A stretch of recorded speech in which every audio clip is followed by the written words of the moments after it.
Do you fish? No. You know, people who don't fish think that fishing is lazy or boring, but it is the complete opposite. There are 100 little decisions to be made, variables to be considered, and you're never quite sure what made the difference. Did I cast too high, too far to the left? Did I reel it in too slow or too fast? Is the lure too shiny or too dull? Do I stay here or should I go over there? And you know it's not luck, but you do not know by how much. People are predictable, unchanging, monotonous. They use the same language, they offer the same excuses, they make the same mistakes. People are endlessly disappointing because you hope they won't be. I knew that she would need me. I knew that you'd come here begging for help. This was all predictable, all disappointing. This is why I am fishing, because I am never disappointed out here, because I don't expect anything, because anything is possible. I can be hopeful out here, even in failure.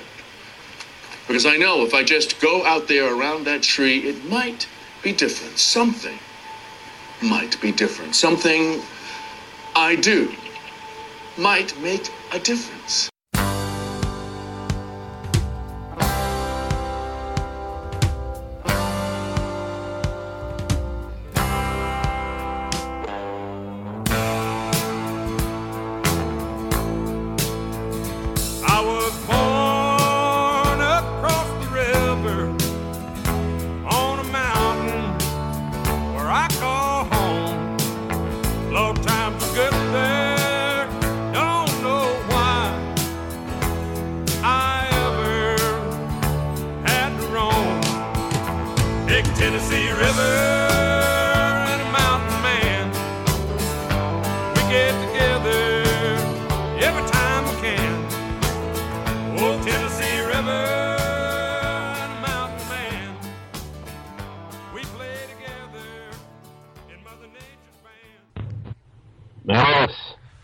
What's happening, Dave?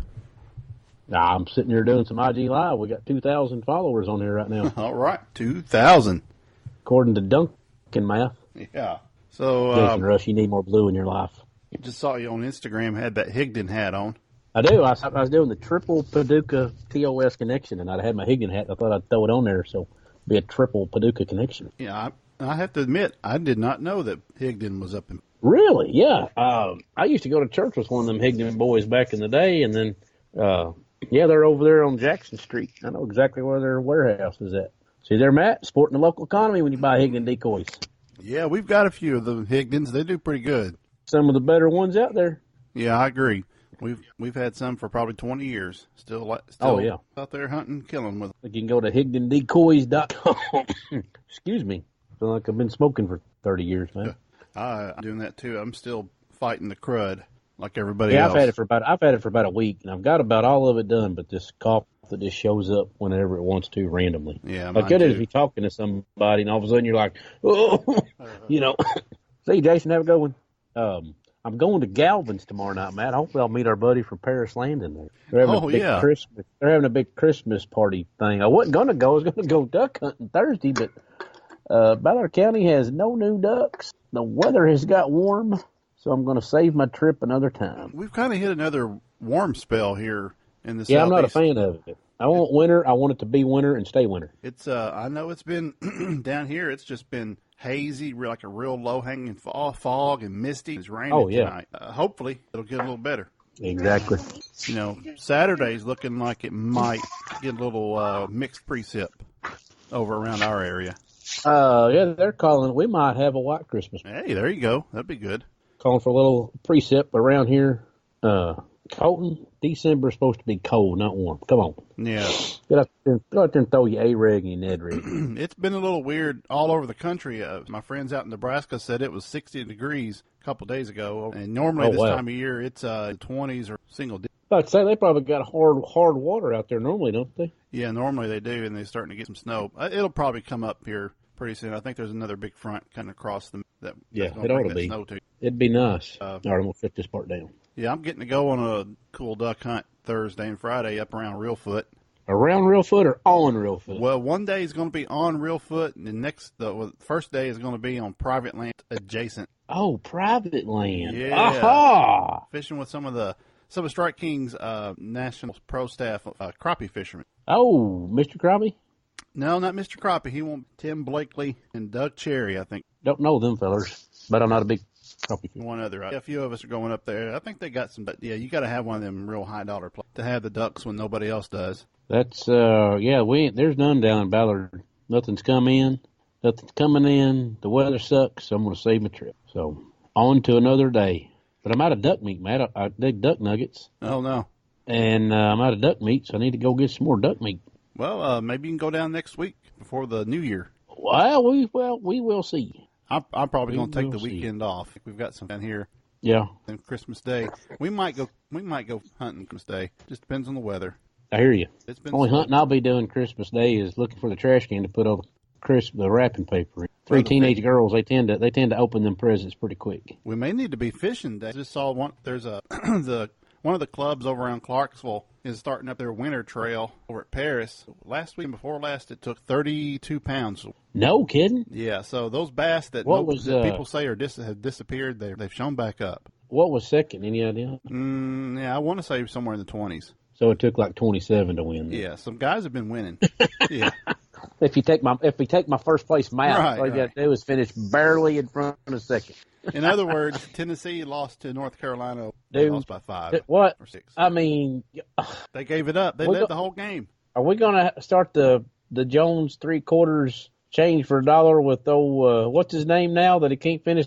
Oh, y'all had that game won. We had it won, and from what I saw, with about 5 minutes, we were going down doing what you wanted to. Chucking threes. We thought we were bad. Throwing bricks instead. Bricks. Well, we didn't run the clock out. Y'all looked pretty good, and I'm predicting probably a blue loss in the orange land, but we'll probably swap games this year. We just aren't that good yet because we got 8 freshmen. Yeah, that's our problem. I expect Rupp's hard play when you got a better team. Yeah. Anybody has a better team up there. This is like a wreck SEC basketball year. Like we might be better at basketball this year than football, man. You got A&M. A&M's ranked ahead of Kentucky, so there's 2. You got Tennessee, and there's a 5th team ranked. Bama's knocking on the heels. They can get their act together. Georgia's got a decent team. There's going to be probably the SEC might get 6 teams in the tournament this year. That would be pretty cool. Yeah, I think they maybe had 3 last year, maybe. I know the Lady Vols are carrying the conference on their back, man. It's time for y'all to step up. Yeah, I know Kentucky's always had that burden. Oh yeah, you guys bad. Always. But we'll swap that free bowl money out every year. There's a bowl game going on tonight. Is it really? Oh yeah, I was watching something today. They were highlighting the Cherry Bundy Tart Cherry. I heard about Bowl. That Basically, it's a home game for the FAU That's about Owls. To say. I was about to say if that's in Florida and they're Florida Atlantic, if it's across the road, it's on the other coast. Well, it's in the same town as that college. It's Boca Raton. It's a home game for Lane Kiffin. He'll probably win. Oh well, and he crazy. just signed a 10-year extension to stay. Well, there. we know what that means. Nothing. It means somebody will end up buying him out here in about 2. First big game out, first job open, he's out. Probably the way things go these days. Oh yeah, I remember a specific football coach in that one county of Kentucky that's half red. He signed a 10-year deal. Then he went to the Falcons like 2 months later. Yeah. Just dropped them in the middle of the night. And then he dropped the Falcons in the middle of the night, too. And went to Arkansas, didn't he? Said, peace, I'm out. Yeah. Then he got into that fake motorcycle wreck. Yeah. It's funny how he got hurt, but the girl on the back didn't. Yeah. Weird how that happens. He took all on that one. Yeah. Weird. Mm-hmm. It's almost like the boyfriend beat him up, and the motorcycle wreck was a cover-up. Yeah, weird. No kidding. Completely weird. Anywho, it's almost Christmas, Matt. It's time to be nicer to people. It is. Not much else going on in the bass fishing world. Now and then you start seeing a few little announcements going on for sponsors. I think I saw JT. He said he's going to join Major League Fishing. Oh, really? I've got my DVR set, but I think was it J. Todd Tucker? I always get them confused. Probably JT Kenny. I wouldn't think J. Todd's Major Leaguing. He took a year off, and now he's FLW. There's a lot of former elites on the trail now. I like it though. Don't do what you say. You know, there needs to be, like they say on BTL, there needs to be a card like there is in golf. Get your pro card and you can stay out. slip down, and you're done. Try her again. Rick Morris is making a return, Matt. Rick Morris, yeah, it is JT. Qualified. Okay, cool. I saw where Zach Birch has him one of them fancy Pelican commercials like Edwin Evers does. Yeah, he's moving up. He's out duck hunting and fishing, and basically it's him and his wife in the commercial. It's pretty cool. They're out shooting. I don't know if, probably just raising their gun for the commercial, but it's a pretty cool commercial. You can buy his truck, Matt. Customized, tweaked, lifted jack, big tires, big wheels. Only $64,000. Is that all? Only $64,000? If you need that kind of truck. Wow. But I tell you what, though, Matt. Speaking of prices and things going on, the 40th anniversary Bass Tracker is pretty cool. It's retro. It's 16.5 foot with a 40 horse Mercury, trolling motor, batteries, trailer. Retro look with the old tracker stickers on it. You can buy you a brand new one for $99.95. Less than $10,000 for a boat. Get you on the water, Matt. Brand new. What size? I think it's 16.5 or 17 foot with a 40 Mercury. That's not it's bad. just if you enough to go to around. Dude, if you want to go pond hopping, or if you want to go to not a major lake, I mean, it's not a bad boat to have. I mean, $99.95. It's a 40th anniversary sale. First thing I would do was go buy me a stripe package off of a new tracker, take off the 40th anniversary tracker stickers. Then I have to go re-get the seat tree covered because it looks old, but it's retro. So, those old brown seats the old ones had, they were, It's a pretty cool deal, though. Pretty cool deal. Yeah, I heard that the Vexus boats were going to start off with aluminum. That's what I heard. I'm assuming they're going to kind of do it to get enough time to make the fiberglass. Yeah, I reckon. I mean, aluminum boats are pretty sturdy. Yeah, there's I got a buddy of mine that just traded a tracker, Triton aluminum for a Ranger aluminum. I'm assuming those are built in the same plant now. Yeah, probably on the same property. Yeah, under the same roof anyway. A lot of them might have some of the same components and stuff. I don't understand.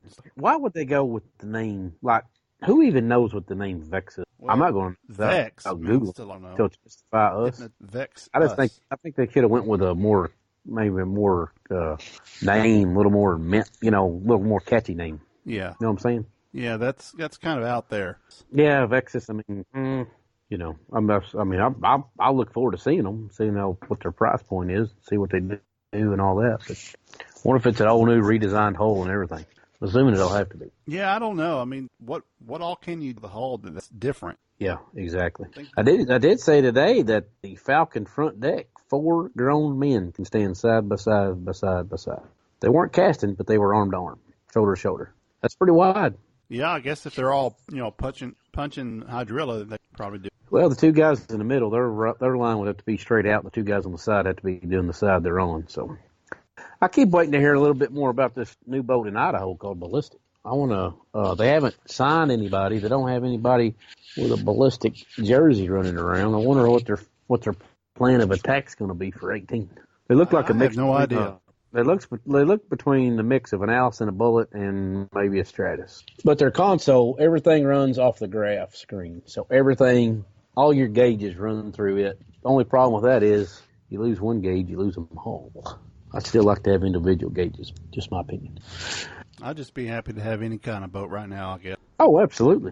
Absolutely. I just knew I was going to get Randy's boat this year. I guess not. My phone never rang. Some dude from Texas wanted, I think. I think I would keep the boat, but I would definitely lose the wrap. One dude wanted it and left the wrap on. No, you wouldn't want the wrap? I would not want the wrap because I think boats are prettier without wraps, but once again, just my opinion. Yeah. I mean, show off what you got. Don't show off what stickers you got. I'd rather see the boat than the stickers. I mean, I know a wrap's a good idea for keeping it preserved and keeping your scratches and gouges down. That's fine. If you need a wrap, get a wrap. But if you don't, keep that sucker polished up. Send it to old Kurt Massey. He'll polish her up for you. Boat restoration guru. Well, Dave, what time is our guest expecting us to call? At 15, so you're 2 minutes late, man. All right, let's get him home. Let's go to the best part of the state. Let's go to the best part of the state, the western part, man. That's way west Kentucky, because Bowling Green's western Kentucky. Well, that's the university. It's just like Eastern's in Richmond, and they're still 2.5 hours past that. Hello? Is this the one and only Mark Menendez from the foot of Broadway in Paducah? Could be. It could be. All right, then. If it is, it is. How's it going, Mark? I'm good. How are y'all? Not too bad. Dave's Mark, I was telling Mark, about how the foot of Broadway in Paducah worked. Like you just go down Broadway, and all of a sudden you're at the ramp. And he didn't understand Yeah. until I took him down. He didn't understand until I took him down there this summer. He's like, "What in the world? What happened? Where'd the road go?" It is. That's probably one of the That's most what unique it is. ramps in the world. Well, they spent about $250,000 and built a new ramp down the street, and Well- not in the very best neighborhood in the world. Oh, I know. And, Isn't that crazy? Yeah, I couldn't believe they spent all that damn You know, money. I said for years before I moved, I said, why do we not have a marina? Why is there not a good docking area here? I mean, this is a major river. Why are we not making money off of it? I don't know. There's smarter people than me. I'm assuming the Paxton said, I'm not into that just yet. Well, that might have been then. He's no longer the mayor here in town, so there's been a few more things. We've got several brilliant people out there out front, so that's why I live in the county. There you go. Are you in the best part of the county in Lone Oak by chance? Yeah. That's the best I part of live the out county. by the airport. Oh, you're out by the airport, are you really? Yeah, I'm 5 minutes from the airport. I'm on Mayfield Metropolis. But you know Oh. where the old Massett Country Kitchen used to be? I know it. Dude, I go right by your house when I go by my buddy's house going duck hunting then. Yeah. All right. When you turn left off of 62 on the Mayfield Metropolis, Yeah. you go about a mile, and there's a big wood house, stone and wood house with a pond in the front yard on your left. That's me.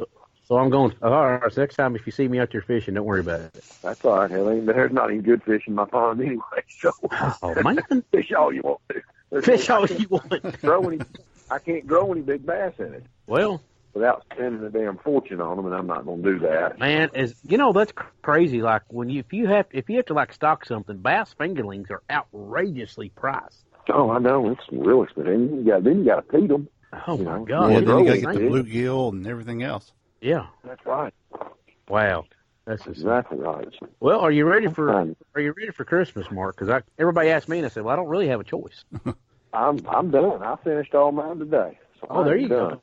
Wow, I'm ahead of the actually, curve. it never happens that way. It always happens that I'm just now getting started. In about 2 more days, I'll get started. But this Yep. time, I've got it all done. Well, there you go, I man. ain't done. It's kind of scares me.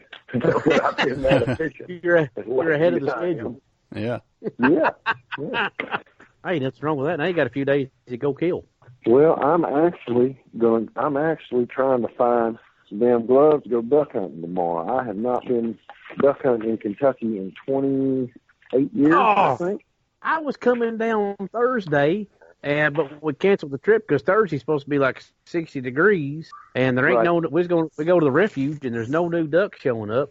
I was going to be out there by you, as a matter of fact. There's 22,000 on the refuge now, is all there is. Yeah, Mm. And I figured by now they know how to read street signs. they Yeah. probably. Yeah, so we're gonna go hunt the old Renfro field tomorrow. My There you go. lifelong friend, his dad was one of the 2 men that taught me how to fish, and we're just gonna go, and we're gonna get there late, so we probably won't kill anything. But it's foggy here. It's foggy as hell here. Yeah, it's Every morning, right? it's been like that all over the South right now. Well, here it hadn't been. We hadn't had any cold, except now that my dang thermostat on my blower on my furnace has been out. One of my furnaces has been out. So Oh, yeah, no. we've had plenty of cold in the house. It's been right comfortable. Yeah. Yeah, there you go. Part will be here tomorrow. It'll be here tomorrow, so maybe the kids won't freeze to death tonight. There you go. So they're pretty tough. So anyway. Tell them to make it one more night. Get the gloves and hoodie out. That's right. That's right. Max Yeah. slept in his sweatshirt last night, so Exactly. anyway, they're fine. Exactly. Well, are you all skeetered up for now? I have. I'm waiting on a power pole pump, and I'm waiting on a transducer, and I'll have everything done on it. Oh, man, you ready to go? I guess I got to get it wrapped and all that, so I got to break it in. What I'm Oh, yeah, you worried gotta about go is go get your eyes on it. yeah, got to get at least 5 on it before you can run the dang thing. So Yeah, exactly. yeah, Are you looking forward to South Dakota by chance? it's supposed to be a pretty decent fishery. That's what I hear. From what I hear, it's supposed to be, a 17, 18 pounds a day kind of place for the winter, 14, 15 pounds a day to do well. So it'll be what it'll be. Now, what I'm not happy about are the 2 back-to-back events on how far we have to drive back-to-back. South Dakota event, you've got to drive 600 miles on a Sunday night after you fished on Sunday to be there on Monday. And then Grand Lake to Kentucky Lake, you have to drive another 8 hours to get to Kentucky Lake.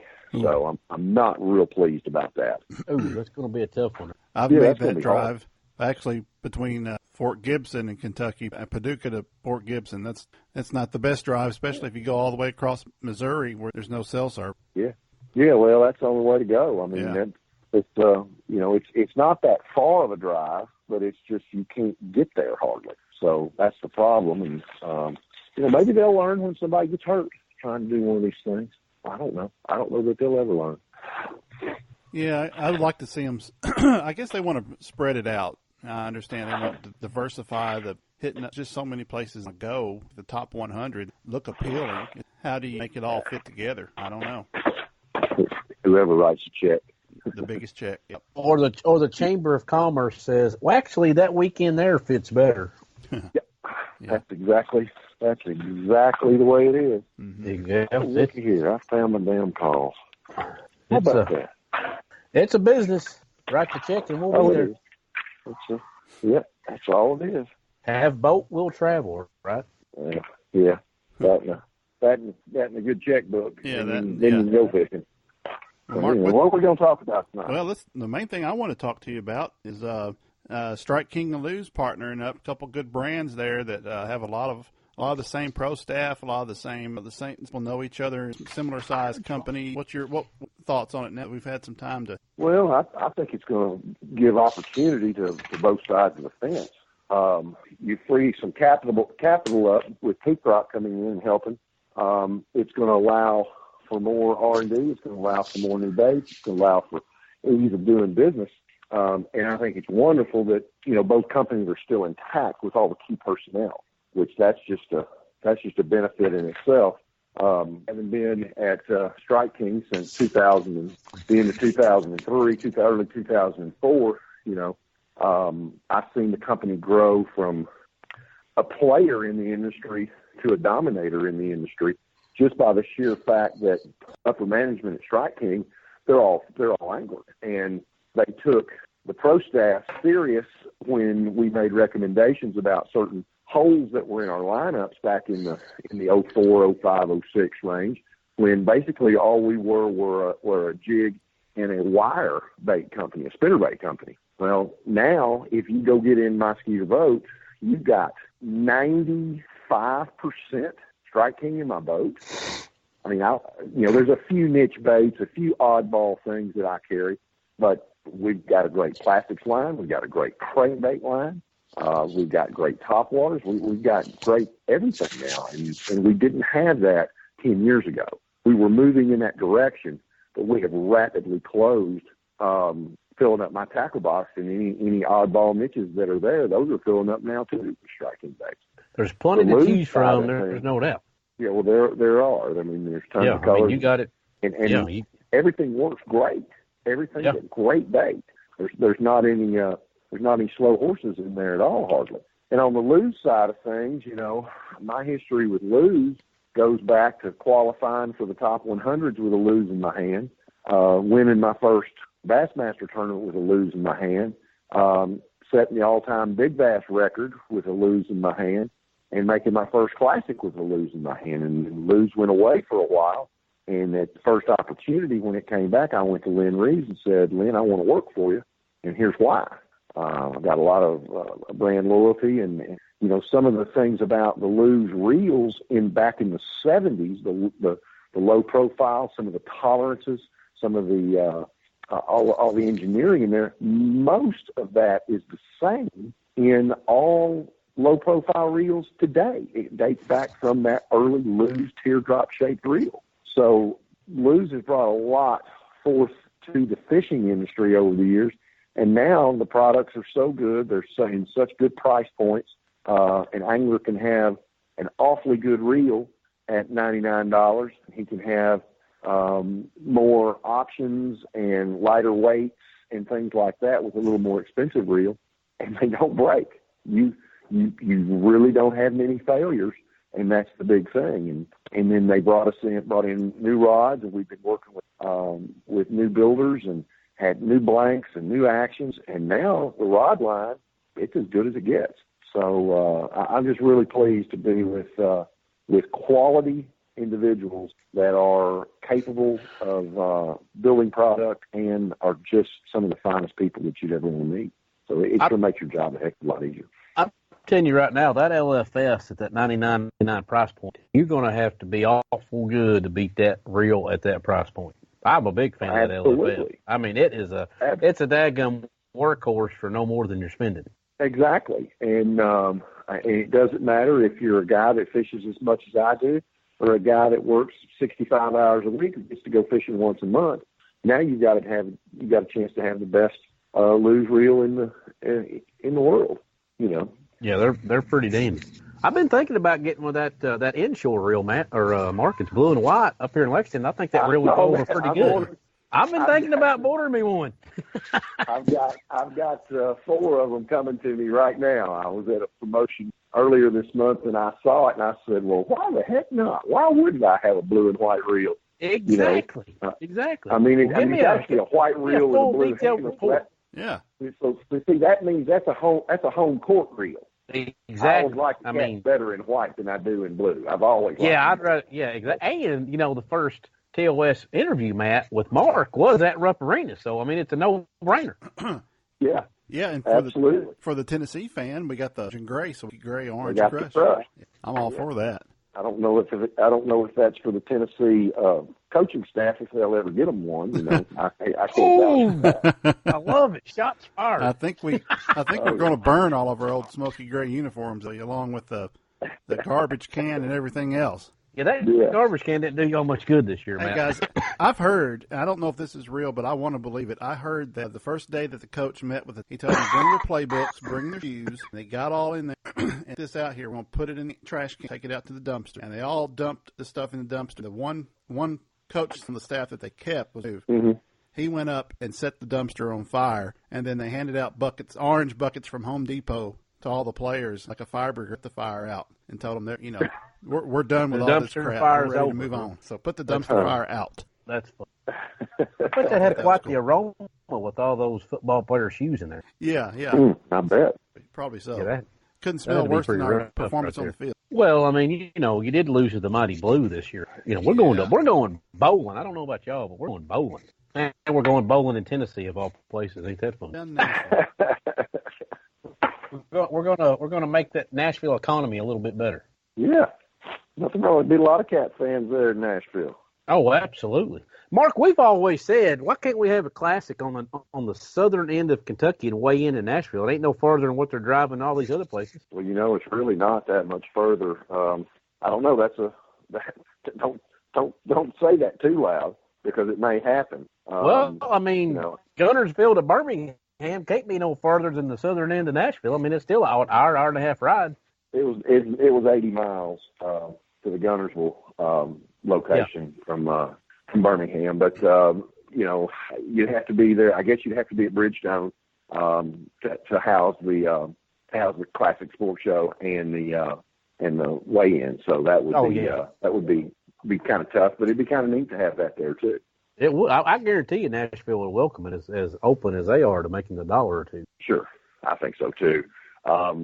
You could have it just as easy on one of 2 lakes right there that have held classics in the past, or have held bass events. You could have it on Percy Priest right there, which would hold a classic size tournament very easy and would be a very good March tournament site. And then you could ease over to Cordell Hull, which is one of the gyms. Cordell Hull, that's the name of the past. Well, it is. It's a 1973 name, where they actually had an event. And that lake has been a hidden gem because of all the size restrictions on it. So there's some really good fishing there in Cordell Hull, but it's just hard to get to. You could have it on Old Hickory, or you could have it, on the river below the dam at Old Hickory too. That would be an awfully cool place to fish. That's a fantastic stretch of water right there on the Cumberland below the dam at Old Hickory. Getting to where they could probably have a tilapia now. I've been seeing 15-inch tilapia brought out of there. Yeah, that old steam plant. Bull Run is the hot spot, so to speak. It is. I've seen several pictures of them. It's been like a state record. 2 or 3 state records caught this year. Yeah. It's kind of neat that they're catching them there. I just I don't know. I think before long, boys, we're just going to have Asian carp tournaments because our bass fisheries declined because of the Asian carp, and it's a sad thing to see happen to such a great lake like Kentucky Barkley Lakes. Oh man, we almost talk about that every week, Mark. I mean, what are we gonna do to get them suckers out of there, or at least get them regular, or at least get them under control? Well, if we could get a burgeoning industry where commercial fishermen could get paid, I talked to one yesterday. And if he could be paid 15 cents a pound, he could make a heck of a good living. He's easily going out every night and catching 3,000 to 6,000 pounds of silver and big head carp, primarily silvers, he said, where he's fishing. But the fish markets are the ones that are jacking the prices around on the commercial anglers to where one day they give them 9 cents, the next day they give them 15 cents, the next day they give them 11 cents. And that's just supply and demand, and I understand that. But if we could ever get that regulated out, where it would be 17 cents, you would have lots of people commercial fishing again. I'm telling you, and that's the only way we're going to regulate these fish. They spawn heavy success in their spawns. They grow fast enough that they outgrow to be any kind of food source to any of our predatory game fish. So they're out of the food chain.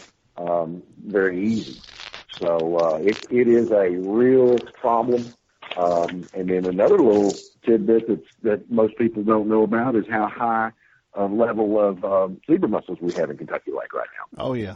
They're the highest in history due to specific levels of compounds that have gotten high enough to warrant the growth of these.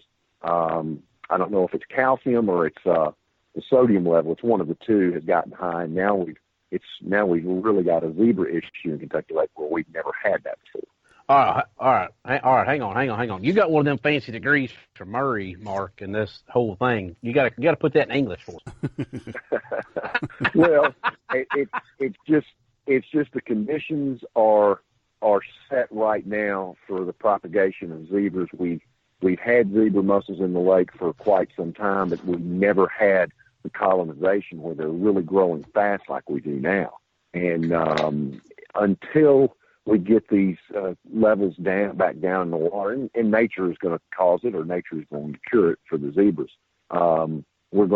Zebras are going to be a real factor here as they were in the 90s on the Ohio River and the Tennessee and the Cumberlands. But it never really got in the lake that bad because the conditions weren't proper. And now we got proper conditions, and you can really see really deep right now in Kentucky Lake. The water clarity is amazing how clean it is up there right now. I told David that Paris, the perfect town to take advantage of this. They've got that big catfish down there, intersection of Wells and Wood Street. But anyway, the world's biggest fish fries there, they could double it. You could just get people to start eating that carp, which I've heard, if it's cooked properly, pretty good. So that'd be a good town to bring industry. It would be. It's a white, flaky meat, and we do have a restaurant, one of our upper-end restaurants here in Paducah, that is selling Kentucky Lake grouper, which is nothing more than Asian carp with a grouper. I love it. Cream sauce. I love it. And it is good. I've eaten it. It's not fishy. It's quite flavorful, and it's a nice white, flaky meat. So it does have some value here, but there again, it goes to having to educate the people that a carp is something that is edible. Yeah, it's just a perception thing. A lot of people think about it, but I tell everybody it came from Asia, came from China, and 2 billion people can't be wrong. It's got to be worth eating. Well, that's true. Well, from my understanding is our water quality is so much cleaner here in the United States versus Asia that the Asians like the flavor of our fish better. Yeah. Because the water quality is so much better. And so they're wanting our fish. They're wanting the fish from here, and they're wanting to ship to them just for quantity as well as quality. Well, let's give it to them. Let's give them every daggum last one of them. I'd love to see that happen. So that guy you talk to catches 3,000 to 6,000 pounds a night? A night. Man, that is insane. He doesn't insane. have a really big He's boat. not even putting a dent in it, is he? Oh, no. He's had nights where, he's caught 10,000 pounds, he told me. Oh. And he is working more on the Cumberland River over on Barkley than he is anywhere else. And he said it seems like that school of fish that he's working in that area is getting bigger and bigger. Now, I don't know whether that's because he's figured out a winter pattern on this fish or what, but what he told me is he is not catching any game fish at all. And they're using a big purse seine. They go out at night. There's a spotlight. They see the fish on the top. They kill their big motor. They use a trolling motor, get their and round them up with a purse seine, and get it around the fish, and then they'll start their big motor and pull the bottom of that purse seine up, and then they caught them. So they caught all those fish that are in the upper part of the water column, and they're not catching bass, bluegill, crappie, anything like that. For one, because they're not high in the water column, and two, they're using a 4.5-inch mesh, which takes at least a 10 to 12 pound fish to get hung in his net. So, but he says they're deadly on not catching anything other than what they're targeting, and that's the Asian carp. Wow, that's amazing. You got some free labor over there on the north end of Barkley too. Let's put them to work. Well, I hear you on that, but we do need to do something. I mean, you think about it, at 15 cents a pound, he's catching 10,000 pounds a night. That's $1,500 a day. Yeah. That's not a bad wage. Yeah, I mean, I don't care who you are. Yeah, I mean, this is actually a career. This isn't a side job, a hobby, a little extra money on the side while you work a shift job. This is an actual career. You could turn this into a business. I just did the math. If he's doing 7,500 pounds at 15 cents a pound, that's $11.25 a night. That ain't bad money right there. No. Now, it's not. And if he could do that for 5 days, he could afford an Elite Series entry fee, Mark. A single one? A single one. A single one. He has to jackpot one of them. Guys, I'm standing outside and I can hear a big flight of snows and blues going over me right now. Oh, man. Oh, man. Kill all them. Speaking of carp, the carp of the sky right there.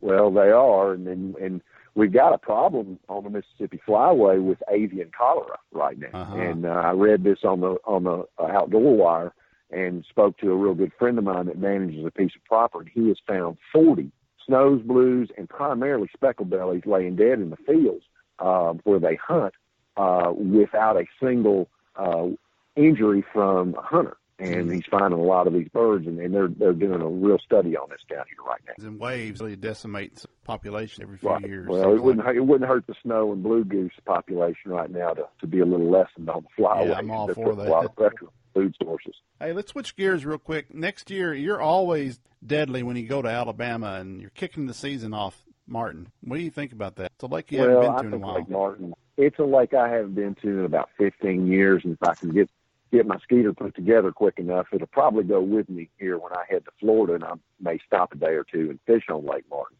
Lake Martin is a lake you're not going to see a lot of big numbers. You can catch a 20-pound sack there, but that's not the norm. It's a 12 to 14 pound is a strong deal, and you string that together for 4 days, and you'll probably win the tournament. But the coolest thing about Lake Martin is the best pattern lake I've ever been on. If you figure out a little pattern, you can run around to like places and continue to catch them. It bodes well. It's a spotted bass fishery primarily, with about a 30% largemouth fishery as well. It's a fantastic lake. It's a clean lake. You can jig fish, you can dock fish, you can fish out deep with finesse baits such as a drop shot or a minnow or whatever you want to out there deep. And you can power fish as well. So I'm really looking forward to it. It's one of my favorite lakes. I went there the first season that I fished the top 100 years ago. And the first day I ever spent on that lake was in November of 91, fall of 91. I went over there and looked around for a tournament, and I caught 100 bass that day. I caught 100 spotted bass, burning spinner bait on points. It just is one of my favorite places. Beautiful lake. Absolutely a beautiful lake. Do you get excited when you pass the Welcome Center there, going down into Alabama with the big Space Needle? You're like, all right, it's time to make some money, boys. Well, I do, but I sure do like it when I'm coming home, too. So. Exactly. When it's in your rearview mirror, right? Alabama has been good to me. 2 of my national wins have come in Alabama, and I won on Pickwick and Wilson with a jerkbait in my hand. I won it down at Bainbridge, or not Bainbridge, at LaGrange at West Point with a Strike King spinnerbait, a topwater in my hand. But Alabama has always been kind to me. I've caught a lot of fish in Alabama. And it's probably one of the most diverse fisheries in the nation. It doesn't get enough credit for all the quality fisheries. You hear about Guntersville, but nobody ever says anything about the Warrior River for those giant spotted bass. You hear about Lake Eufaula, the mecca for ledge fishing and things like that. But very few people fish on a little lake called Mitchell that's absolutely full of them between Lake and Lake Jordan, and you've got the Alabama River there. That's a great fishery too. So it's a pretty awesome place. That's why there's so many good fishermen come from Alabama. Well, you haven't done too bad on old Dardanelle either, though. Well, Dardanelle was I snuck in there and took my little aluminum boat where no other boat could get and won an event. This year, I finished fourth there, and it's probably one of the best tournaments I've fished in the last 20 years. I got one bite, guys, that tipped me off that they were coming. I found a stretch in the mud that nobody was looking at. Everybody ran by me every day in the tournament, coming and going, and I had about a mile and a half of muddy, nasty, boiling, ugly water to fish, and I took a hand-painted Strike King 1.5, KVD 1.5, and had it all to myself, and I wasn't a threat to win the tournament, but I 3-pounded them to death, boys. I had about 15 pounds a day and was right there, and I just never caught a big fish, but it was neat to have something by myself at a place that I had so much confidence in, and it's actually the best finish I've had since I won in '09 at Dardanelle, so I can't believe I bookended that. Was that the one that Kennedy won? Yes. I thought it was. Yeah, that was a pretty cool deal there. He was back there in the middle of nowhere. Yeah, he was way up the river, up through the woods, and Mark Davis was up through the woods. And they'd found some little old clear pockets of water up there that were just loaded with bass. It was really a cool tournament. You catch them any way you want to catch them. That ain't bad there. Well, Mark, we appreciate your time. I know from one Kentuckian to another, we've had back-to-back shows with Kentuckians on. It's driving Matt crazy. He's got to get a Tennessee guy on here next week or whenever we're on next year. You know how that works out. So it's always good catching up with you. Next time I'm down that way, I might look you up and go buy you dinner. That sounds great. Well, I appreciate it, guys. Thanks for having me, and I want to wish everybody in the Commonwealth and even in that little old volunteer state down south a Merry Christmas and good fishing and hunting to everybody. There you go, man. That's Thanks, Mark. Same to you. We'll keep in touch. All right, guys. All right. Have a good night. Hey, Mark, before you get off, I'll see you. I'm going to try to make it down there to Anglers Outpost next month, and I'll catch up with you down there in Lancaster with Bradley Roy's dad's place. Yeah, it's a good event. He's got I don't know who all's coming. I know Stephen Browning, Matt Herron, Bradley, and myself will be there. So that's quite a few of the older anglers, and then that little pipsqueak Bradley that'll be there. So he's my roommate. I'll have to get down there because there's a heck of a little mom and pop shop in Lancaster that sells Carhartt clothing and Carhartt sports fishing. So I get by that store all the time. I got you. So I'll come on down. It'll be a good deal. That should be a good deal. All right, man. Have a Merry Christmas and good New Year, and we'll be pulling for you. All right, guys. I appreciate it. All right, man. See you, Mark. Thank you. Bye.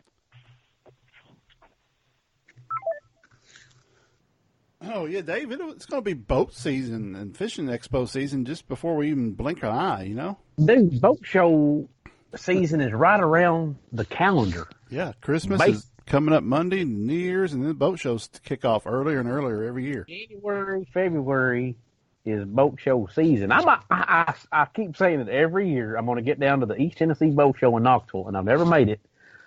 But I'm going to try like heck to make it this year. I've got an uncle-in-law. That's what I call him. It's actually my brother-in-law's uncle. There's no blood relation whatsoever. But he's the one I grew up fishing like Norris and Cherokee with way back when. And his exit is on my way to Knoxville off of 75, so I might stop and pick up Rudy and go to the East Tennessee Fishing Show. I'm going to try. Christmas, I got your Christmas card, family Christmas card in the mail today. Thank you. Hey, no problem. What do you think about that? My wife's idea was get the old pickup truck in the picture. What about that? Yeah, I got the old family truck out. Heck yeah, I got old red out, and that next year is the 100-year anniversary of the Chevy truck, man. 100 years. 100 years of Chevy trucks. You got your family dog in the picture? Hey, Bear made the picture this year. I've never been a big pet person. I don't have anything against them. I've just never been a big pet person. And I'm telling you right now, old Bear, he is a bundle of joy right there. I'm telling you, that dude, he greets me when I come home. He'll bite my fingers off every night on the couch. You know, I got to get on to him a little bit, but old Bear is getting the job done. Become part of the family, huh? He is. I named him Pete originally because of our last name, because I get tired of people asking me if I'm kin to Pete, you know. I might have should have went with Mark, because I get a lot of questions nowadays, are you kin to Mark Rose?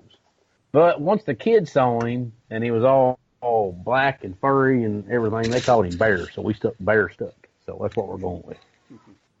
Does he bark a lot? He does not bark a lot. Does not at all. We got some bells for the front door. He rings them bells and we go outside, do our business, and get back in. How about that? It's pretty cool. But I mean, it's about 50-50 right now. He's only like 5 or 6 months old, so you know it's still hit or miss right now. But I got my mom coming up Saturday to spend the Christmas weekend with us. We got stuff planned, food ready. I'm ready to get her done. That's cool, man. Well, what do you say we wrap it up right there and call it the end of the year? End of the year TOS. If you want to give us a 5-star on iTunes, we've been down on listeners lately. Spread the word, help us out. Do whatever you can. Yeah, I wonder if we're getting some listeners over there on YouTube a little bit now that we've got a YouTube channel. You know, it's just basically the same show. You can pop it up on YouTube, put your headphones in, listen to it at work on your desktop if you want to, if you don't have a podcast player. Run the headphones up your long sleeve shirt and get flesh earbuds. That way they can't say you're listening while you're working. Yeah, there you go. Sneak it in there. There's your tip of the week right there. That's your tip of the week. All right. Yep. Well, I appreciate everybody listening this year. We've had a pretty fun year, Dave. We did. Had a lot of ups and downs and ins and outs, but here comes 18. Yep. We'll be planning on classic stuff pretty soon, and who knows what else. Oh, man. Exactly. Yep. Exactly. All right, we're going to leave it off right there. Dave, I will holler at you later, buddy. All right, man. Go kill some ducks this week. We'll do it. You know I'll be sending you some pictures from the blind. Put them on the TOS IG and see what we can do with it. We'll do. All right, man. We'll see you.